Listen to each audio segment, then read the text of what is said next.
Lokal.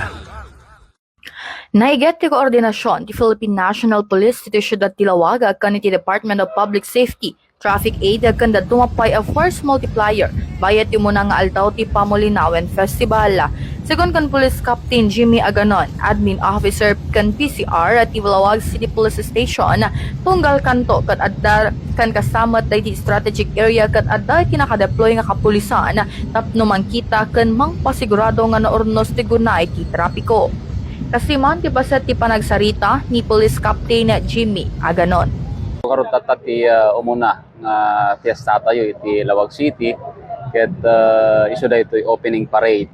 So no pakasiknan iti traffic management, direction and control. So nakadayday dagitoy human resources tayo iti Lawag City Police Station in coordination with the Department of Public Safety, the Traffic Aids and other force multipliers.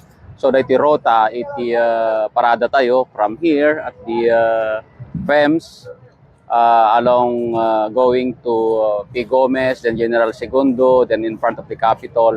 So adda dagiti tropa tayo nga nakadayday kada kanto, kada crossings tita nga mangkita iti traffic direction and control. Tapno napintas tayo pa ng manage tayo iti daytoy urnos ken movement daytoy parada tayo ma'am. Kawayatan na inayon ni Aganon na daray ti augment wenno nayon nakatulungan ti Lawag City Police Station naron agad manamnama nga aduk payat at tao ti makidaraya bayat ti may sabulan a panagfiesta ditoy syudad. Para ti IFM News sa Idol Bernadette Toledo, Tatak, IFM.